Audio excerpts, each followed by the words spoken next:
Daniel was walking down the main corridor of the human research station. The station moved slowly in orbit around a quiet blue planet far from Earth. The lights in the corridor were soft. The sound of the air system hummed in the background. He was thinking about his work in the engineering bay when he saw someone new standing near the docking gate. She was not human. Her skin was a smooth shade of pale blue, and her hair was dark and tied back neatly. She wore a silver and blue suit with a design Daniel had never seen before. Her eyes were bright and calm, and she seemed to be studying everything around her with quiet interest. Daniel slowed down as he approached her. The station was not a place where visitors from other worlds arrived often. He had read about her people in reports. They were explorers, traveling peacefully to share knowledge and culture. Her shuttle had been damaged during a survey mission, and she had been brought here until her people could come for her. Looked at Daniel when he stopped a few feet away. There was a pause, as if she was deciding whether to speak first. Her voice was soft but clear when she finally spoke. "We're one of the engineers." Daniel nodded. "Yes, my name is Daniel. Keep the systems running here. You must be Lyra." She gave a small smile. Yes. I was told I should wait here until someone could guide me." Daniel noticed she was holding a small metal case, probably containing her personal tools or records. He motioned for her to follow him. As they walked, he explained the layout of the station. It's pointing out the observation deck, the mess hall, and the engineering areas. Lyra listened closely, asking simple questions about things Daniel considered normal. She seemed fascinated by the way the station recycled water and air. Daniel found himself explaining details he usually kept short with other crew members. Somehow, talking to her felt different. When they reached the guest quarters, Daniel stopped at the door. "This will be your room while you are here. It has a link to our central system if you need to contact anyone." She looked inside, then turned to him. "It is very quiet." Daniel laughed lightly. "Yes, it is. Some people like that. Others find it strange at first." She nodded and stepped inside. For a moment, Daniel thought the conversation was over, but then she asked, "Do humans always help strangers from other worlds so quickly?" Daniel shrugged. "I do not know about always. But when someone is in trouble, we try to help." She seemed to think about this. "On my world, we are taught that helping others is a duty, even if they are not like us." Daniel smiled. "Then maybe our worlds are not so different." Over the next few days, Daniel saw Lyra often. She came to the engineering bay to watch him work. She asked questions about the tools, the repair drones, and the control panels. Daniel showed her how the power grids were balanced and how emergency systems worked. She was quick to understand, and sometimes she explained how her own people solved similar problems. One evening, Daniel found her on the observation deck. She was looking at the planet below. The light from the sun reflected off the water and clouds, painting her face in soft colors. "It is beautiful," she said without turning. "It is," Daniel agreed. "It looks peaceful from here." She glanced at him. "You think it is peaceful down there?" Daniel thought for a moment. "I do not know. I like to think there are places where it is." Lyra gave a small nod. "You speak with hope. That is good." They stood there in silence for a while, watching the planet turn slowly beneath them. Daniel realized he enjoyed her company. She was different from anyone he had met, yet she felt easy to talk to. That night, Daniel lay in his bunk thinking about the way she looked at the stars. He did not know how long she would stay, but he knew he wanted to learn more about her. Somewhere deep down, he felt this was only the beginning of something important. The days passed quietly on the station, and Daniel found himself spending more time with Lyra. It began with short visits, but soon she was in the engineering bay almost every day. She liked to watch him work, and sometimes she asked to try using the tools. Daniel was surprised at how quickly she learned. She had a steady hand and an eye for detail. One morning, Daniel showed her how to repair a damaged power coupling. She watched closely, asking questions about the wires and the safety seals. When he handed her the tool, she copied his movements perfectly. When she was done, the readout showed a stable connection. Daniel smiled. "You are a fast learner." Lyra tilted her head slightly. "On my world, we learn by watching and repeating. It helps us remember." Daniel thought that was a good method. He found himself explaining things in simpler ways so she could understand faster. He even let her help with minor repairs. The other crew members noticed and began to greet her warmly when she passed by. In the mess hall, Lyra tried human food for the first time. Daniel watched her take a small bite of bread. She chewed slowly, then smiled. "It is strange but pleasant," she said. "We do not bake food on my world," Daniel laughed. "Then you have a lot to try."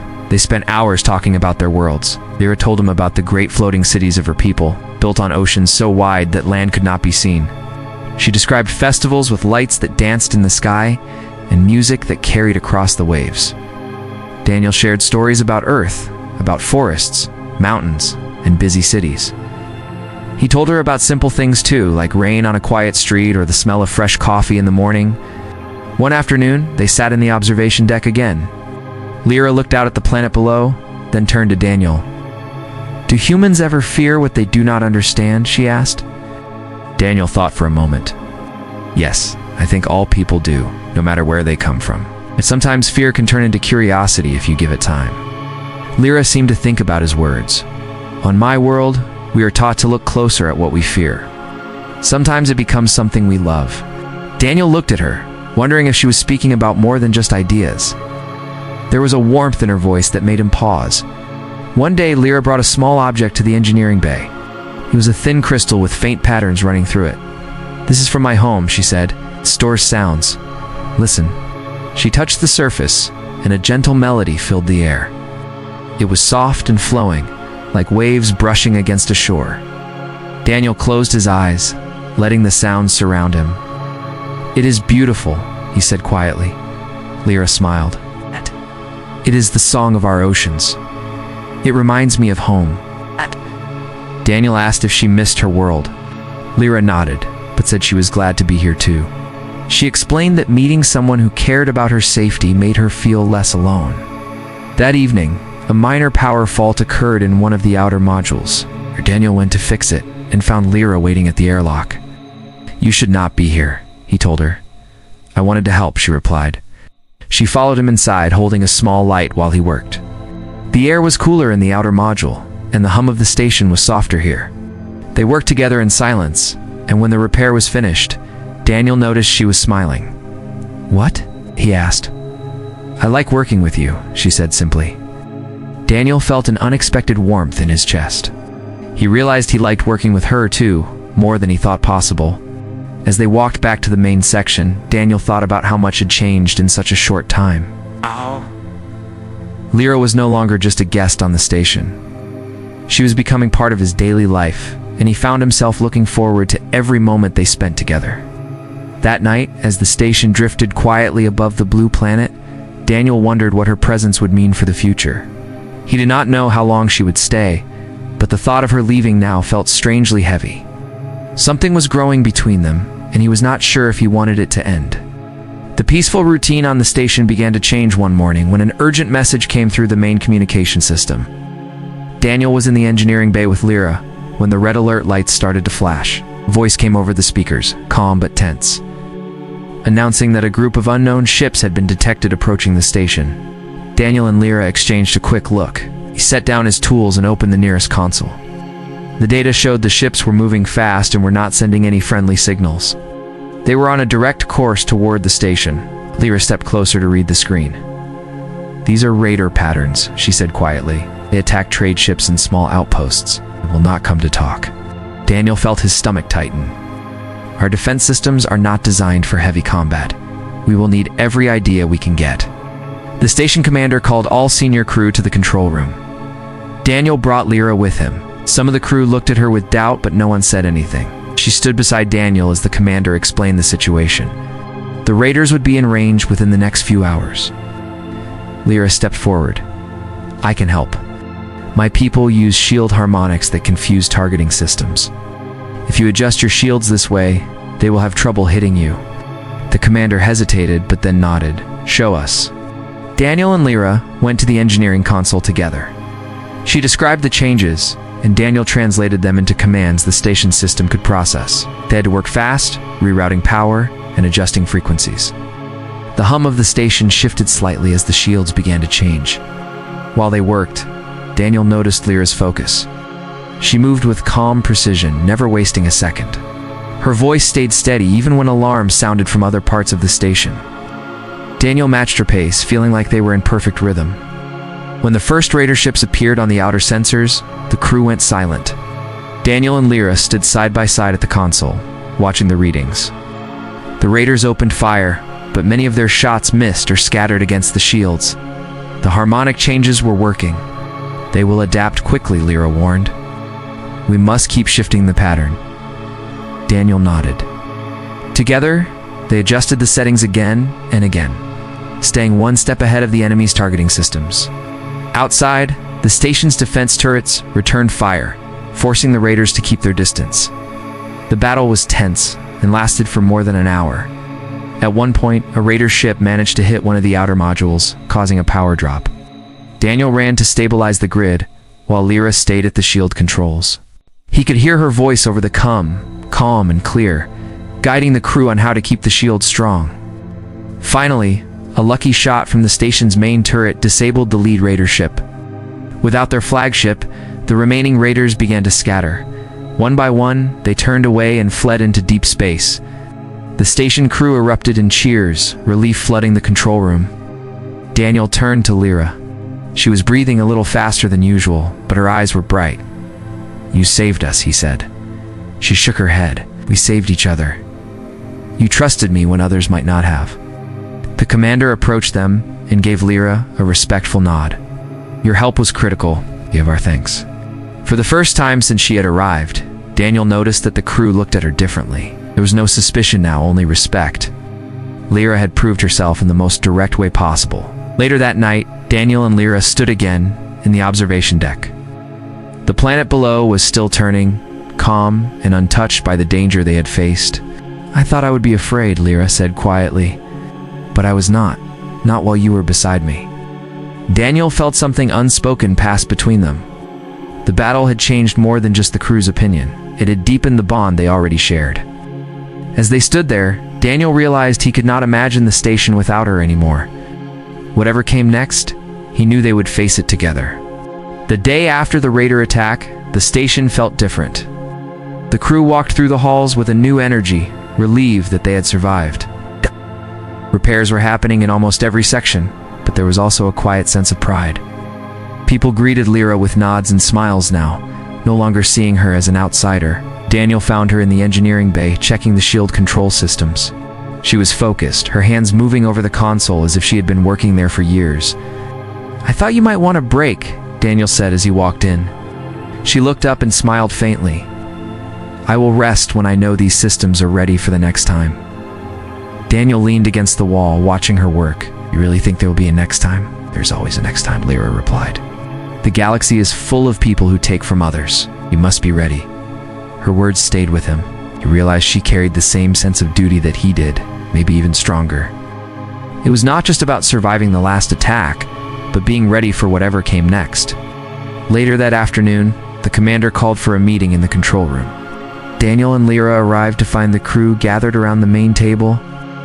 A long-range scan had detected another group of ships in the sector, smaller than the raiders but still a possible threat. The commander wanted everyone prepared. Daniel and Lyra took positions at the console. They began running tests on the weapons and shields. This time, the crew followed Lyra's instructions without hesitation. She adjusted the shield harmonics again, teaching two technicians how to maintain the changes. When the ships came into view, tension filled the air. But these vessels were not raiders. They slowed their approach and sent a friendly signal. They were traders, offering supplies and repairs in exchange for fuel. The crew relaxed, but Daniel noticed Lyra did not fully lower her guard until the traders left. That evening, Daniel invited her to the observation deck. The stars stretched across the darkness, and the planet below glowed softly. "You were ready to fight again," he said. "It is easier to stay ready than to be caught unprepared," she answered. "But I am glad it was not another battle." They stood quietly for a moment before Lyra asked, "Do humans always work together this way in danger?" Daniel thought for a moment. "Not always. But when things get hard, we try to set differences aside. It is the only way to survive." Lyra gave a small smile. "That is what I saw here. You treated me like one of your own when the danger came. I will not forget that." In the days that followed, Daniel noticed she spent more time with the crew. She helped in the mess hall, repaired minor faults in the communication system, and even joined a group of engineers in fixing a damaged docking clamp. The more she helped, the more the crew accepted her. One night, Daniel found her in the workshop, working on a small device. It was a portable shield emitter, something she said might protect a single person in case of an emergency. She handed it to him. "For you," she said simply. Daniel turned it over in his hands. "You made this for me?" She nodded. "You kept me safe. I want to do the same for you." He did not know what to say, but the weight of the moment was not lost on him. This was more than a gift. It was a promise. A week later, a small distress call came from a nearby mining outpost. Without hesitation, the station responded. Daniel went as part of the repair team, and Lyra insisted on joining. When they arrived, they found the outpost had suffered damage from a meteor strike. Lyra worked side by side with Daniel, sealing breaches and restoring power. By the time they returned to the station, Daniel realized something had changed again. Lyra was no longer just helping because she was stranded. She was choosing to stand with him and his crew. That night, as they walked back through the quiet corridor, Daniel thought about how far they had come since the day they met. She was not just a visitor anymore. She was part of the station and part of his life. Weeks passed, and the station returned to its usual quiet rhythm. Life felt stable again, but Daniel noticed that Lyra seemed thoughtful more often. She still worked with him in engineering, still shared meals with the crew, but there was something in her eyes that suggested she was thinking about the future. One evening, as they walked together through the corridor, Lyra spoke. "My people have sent a message. Their ship will arrive in a few days to bring me home." Daniel felt his chest tighten. He had known this day would come, but hearing it made the thought real. "That is good news," he said, trying to keep his voice steady. She looked at him carefully. "Is it?" He stopped walking. "I want you to be safe. If going home is what you want, then yes, it is good news." Lyra did not answer right away. They continued walking until they reached the observation deck. The stars seemed brighter that night, and the planet below glowed softly in the dark. "When I first came here," Lyra began, "I felt lost. My ship was gone, my people far away. But you made me feel safe. You taught me about your world, and you trusted me when others did not. I do not want to lose that." Daniel turned to her. "You will not lose it, even if you go home. We can stay in contact." She shook her head. "It is not the same. I do not want to leave. I want to stay here." Her words caught him by surprise. "You mean, live on the station?" "Yes," she said simply. "I have found a place where I belong and a friend I wish to protect. My people will understand." Daniel felt a wave of relief and something warmer beneath it. "If you stay, then this station will be better for it, and so will I." When the ship from her world arrived, the crew gathered at the docking bay. The alien captain stepped forward to greet Lyra, but she explained her choice in calm and certain words. She thanked them for coming, but said she had decided to remain here. The captain listened and nodded, respecting her decision. Daniel stood nearby, feeling proud and grateful. As the alien ship departed without her, he realized she had chosen a harder path, but one that meant they would face the future together. In the weeks that followed, Lyra became fully integrated into the station's life. She was given an official role in engineering, working alongside Daniel as his equal. The crew relied on her knowledge as much as they did on his. She even began training new technicians in the shield harmonic methods that had saved them during the raider attack. One day, after finishing a long repair on the outer module, Daniel and Lyra walked back to the main section. The corridor was quiet, and the hum of the station surrounded them. "Do you ever think about what is next?" Lyra asked. Daniel smiled. "All the time, but I think whatever comes, we will face it together." She returned his smile. "That is what I believe too." That night, they stood once again in the observation deck. The view had become a place where they often ended their days. The stars stretched out before them, endless and full of unknowns. Daniel looked at her. "When I first met you, I thought you would be gone in a week. Now I cannot imagine this station without you." Lyra's expression softened. "I cannot imagine my life without you in it." They stood in silence for a long moment, the unspoken understanding between them stronger than any words. Outside, the galaxy moved on, vast and unpredictable. Inside, in that small station orbiting a quiet world, two lives had intertwined in a way neither had expected. From that day forward, the crew spoke of them with quiet respect. Not because they had fought off raiders together, or because they had saved the station. It was because they had found something rare in the cold emptiness of space. Trust, loyalty, and a friendship that neither time nor distance could break.